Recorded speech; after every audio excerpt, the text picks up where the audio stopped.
pasa, tenemos varias formas de reaccionar. Algunas personas huyen de eso que les causa dolor. Entonces se van, pegan un portazo, rompen relaciones. Muchos se evaden a través de las drogas, del alcohol, de trabajar y trabajar y trabajar todo el día. O algunos llegan hasta la evasión total, que sería el suicidio. Otros, en cambio, quedan como frisados, como paralizados por lo que les está pasando. Y empiezan a consumirse por la amargura, por el sinsentido que le encuentran a esto que les ocurre. Los hijos de Dios no podemos caer en eso, porque los hijos de Dios sabemos que Dios usa el sufrimiento para formar nuestro carácter. Y justamente ese tema es el motivo de la charla de hoy. Así que te invito a que veamos juntos a través de la Biblia cuál es el procedimiento, el proceso que usa Dios para formar el carácter en nuestras vidas. ¿Me acompañás?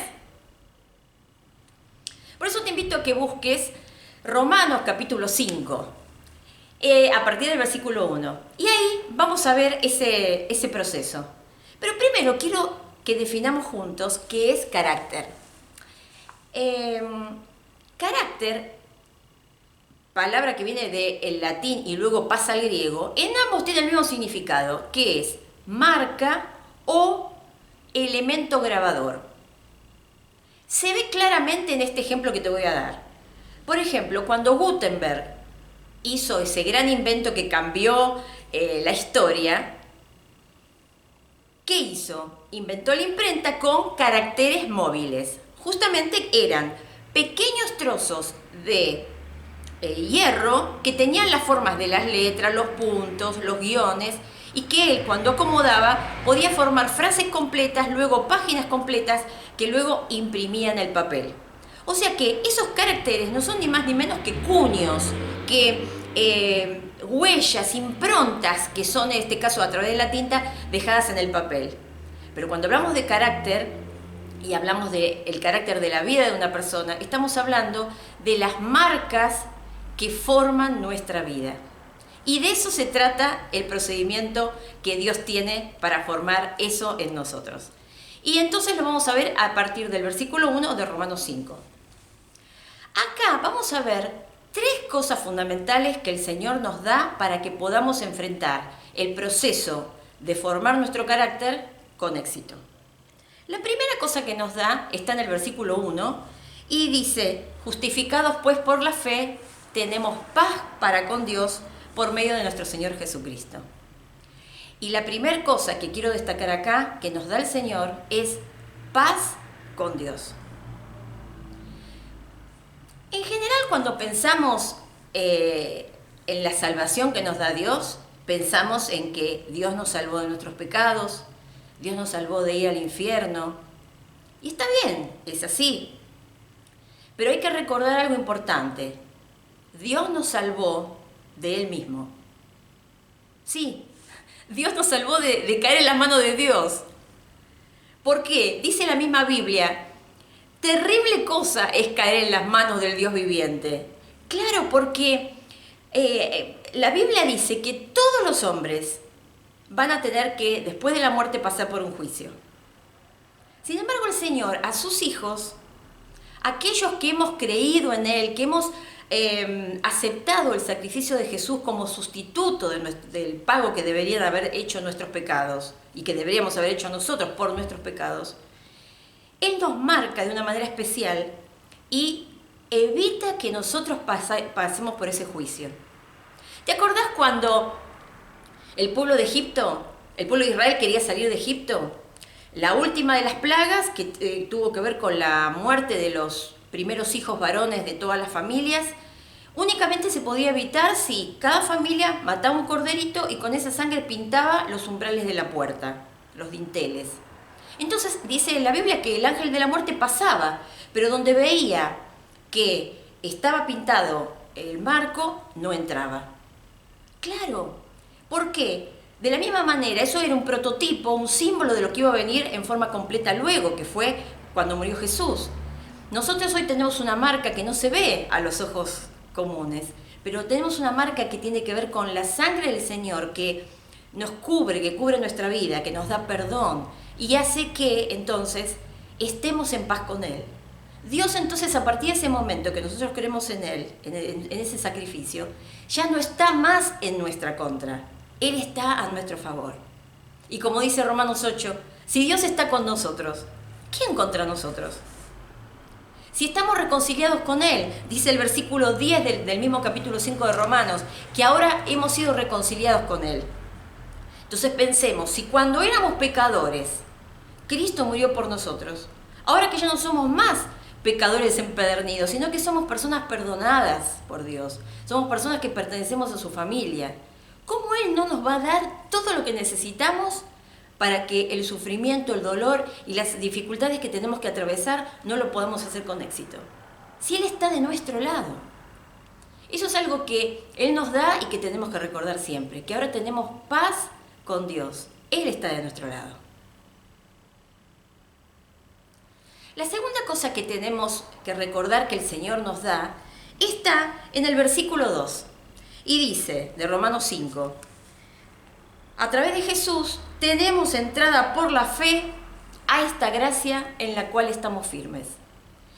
Esta palabra que dice tenemos entrada es una palabra que se usaba en la antigüedad para una persona que le daba acceso a una autoridad real. O sea, le daba acceso a otro a una autoridad real. Qué interesante, ¿no? Es como que Jesús nos está diciendo que Él nos está dando la posibilidad a nosotros de acceder a un rey. Pero como si eso fuera poco, no es cualquier rey, es el rey de todos los reyes. Es Dios. Es más, en Hebreos capítulo 4, versículo 16 dice, acerquémonos pues confiadamente al trono de la gracia para que podamos encontrar ayuda en el oportuno socorro. Quiere decir que nosotros podemos acercarnos a Dios. ¿Cómo? ¿Temerosos porque una guillotina puede caer sobre nosotros? Y eso podría pasar si nosotros obtuviéramos de Dios justicia. Porque somos ingratos, porque no lo tenemos en cuenta, porque hemos cometido muchos pecados que ofenden a Dios. Sin embargo, acá dice que nos tenemos que acercar confiadamente. ¿Por qué? Porque al acercarnos a Él vamos a obtener su gracia. Y su gracia es la respuesta no legal e inmerecida que Dios da a los pecadores a los que ama. Por eso nos podemos acercar a Dios. Porque tenemos su gracia. Y dijimos la vez pasada que su gracia va siempre delante nuestro.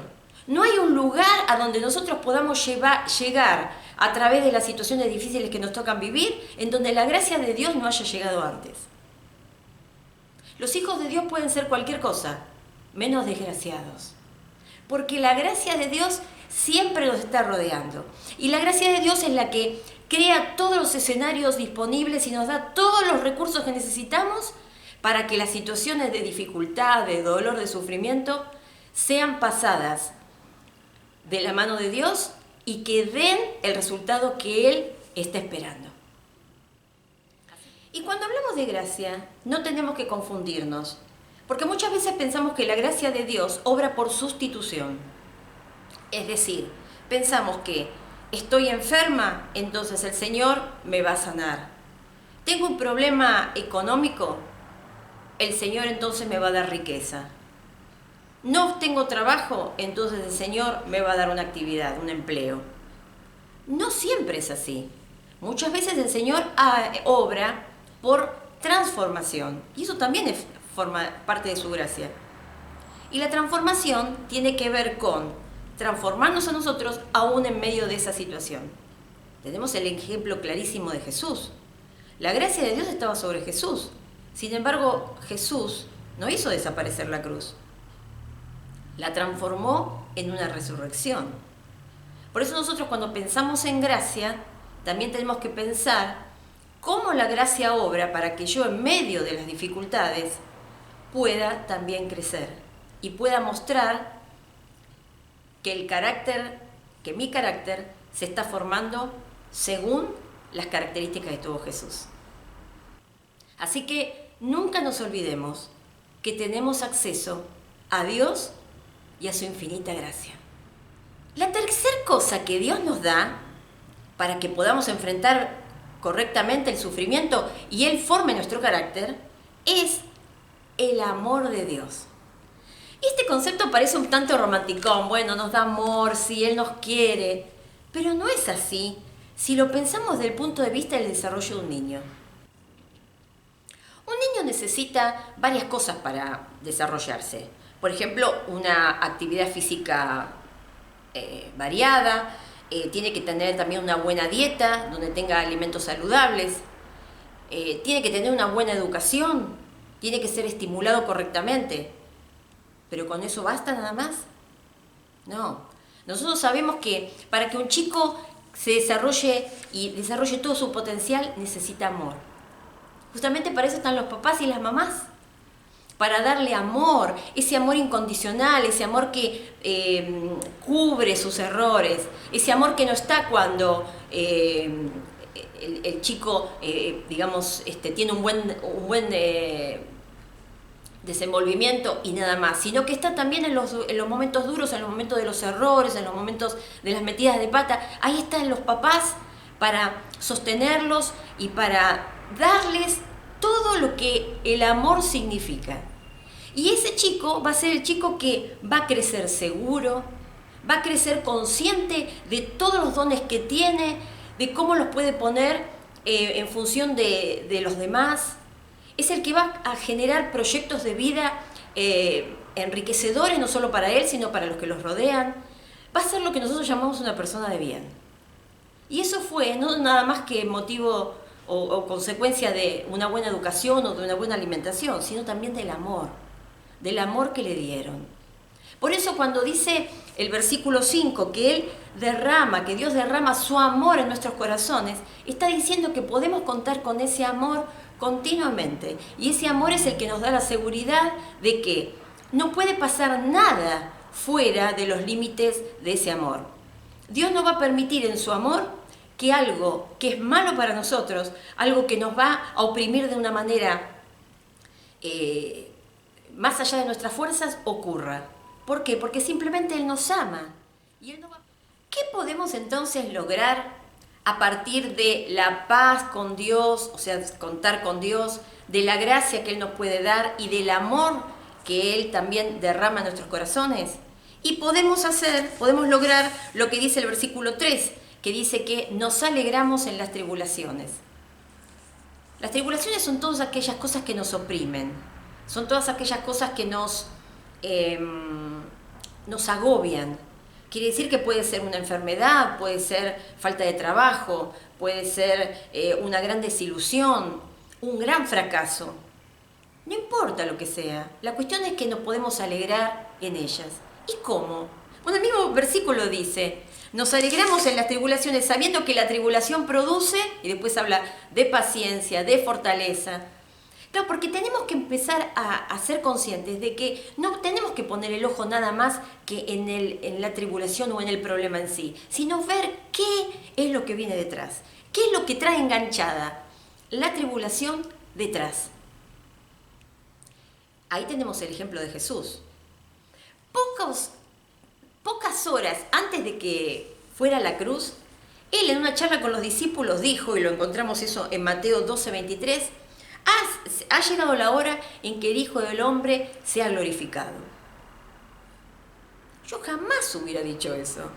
Yo hubiera dicho, ha llegado la hora en que el Hijo del Hombre sea crucificado. ¿Por qué? Porque la crucifixión era el evento que ya estaba por venir y que era tremendo. Era un sufrimiento venía sobre Él terrible. Sin embargo, Él no habló de que lo que venía era la cruz. Él lo que venía era la gloria.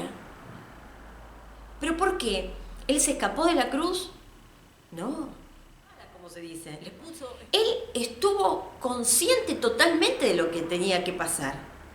Pero su mente, su visión estaba atrás, en la gloria que iba a recibir. Y también eso se ve claramente en Hebreos 12, versículo 2, cuando dice que Jesús soportó la cruz sin hacer caso de lo vergonzoso de esa muerte, porque sabía que después del sufrimiento tendría gozo y alegría. Eso es lo que tenemos que aprender a ver. No estancarnos en el problema, sino ver ¿Qué es lo que viene de atrás? ¿Qué gloria viene atrás? ¿Qué gozo? ¿Qué alegría? ¿Qué cosa buena tiene Dios preparados detrás del sufrimiento?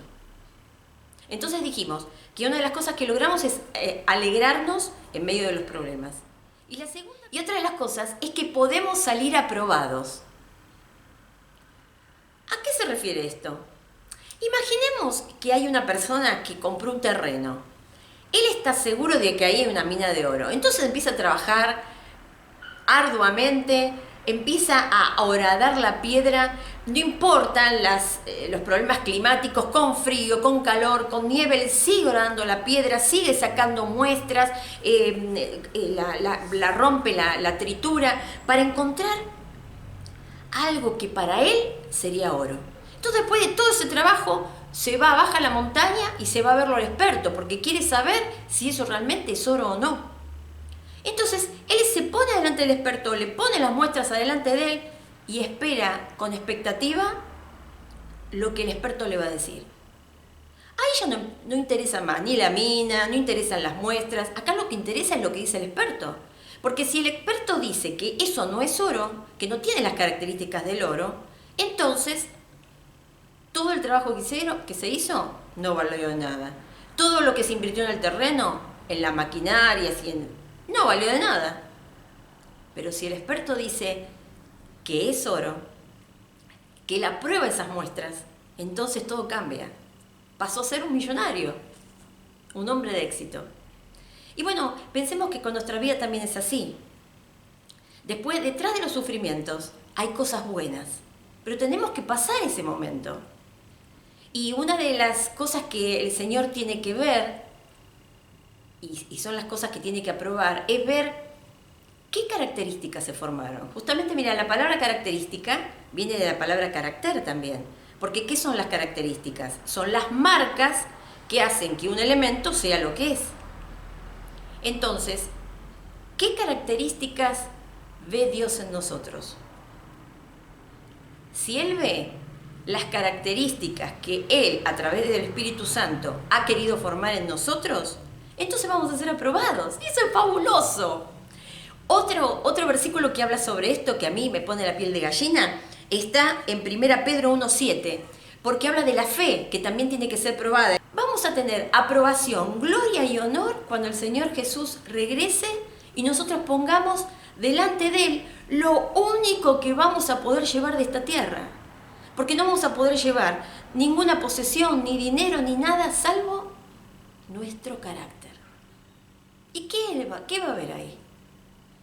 Él lo que va a probar y lo que va a ver va a ser las marcas que su amor y su gracia han dejado en nosotros a través de los sufrimientos.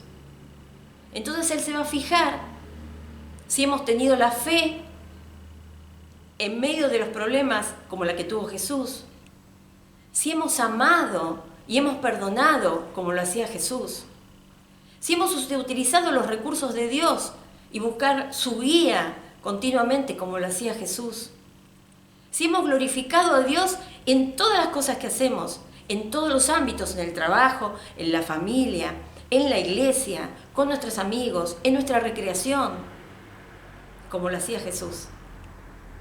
Entonces, Él al ver esas marcas va a dar su aprobación. Qué glorioso va a ser ese día. Por eso es tan importante, y por eso fueron estas charlas, para que nos demos cuenta que cuando el dolor toca nuestra puerta, lo que está queriendo hacer el Señor a través de su Espíritu es marcando nuestra vida, poniendo su huella, poniendo el cuño de su amor, de su gracia, para formar su carácter en nosotros. Pero dijimos que carácter tenía que ver con un elemento grabador, con un cuño. Entonces, también pensemos que no solamente Dios tiene que ver sus marcas en nosotros, sino también tenemos que ver qué marcas dejamos nosotros en la vida de los demás. Porque para eso el Señor ha dejado su Espíritu, para que su Espíritu nos dé amor, gozo, paz, paciencia, benignidad, bondad, fidelidad, mansedumbre, templanza. Y esas son las cosas, las características que nosotros también tenemos que dejar como ejemplo a los demás. porque los demás también tienen que ver cómo Dios ha pasado por nuestras vidas y ha dejado sus marcas. Así que te invito a que meditemos en los sufrimientos, los momentos de dolor, los problemas que estamos viviendo y qué marcas esas cosas están dejando en nosotros. ¿Están dejando las marcas de las cuales Dios nos aprobaría? Esas marcas son las marcas que el Señor espera encontrar. Bueno, para eso está el sufrimiento. Forma parte del proceso para formar nuestro carácter. Pero acordate que Dios está de nuestro lado, que su gracia siempre es infinita para nosotros y que contamos con su amor inconmensurable para ayudarnos en este proceso. Por eso, cuando el dolor toca la puerta, va a dejar marcas, que sean las marcas de su amor. Hasta la próxima.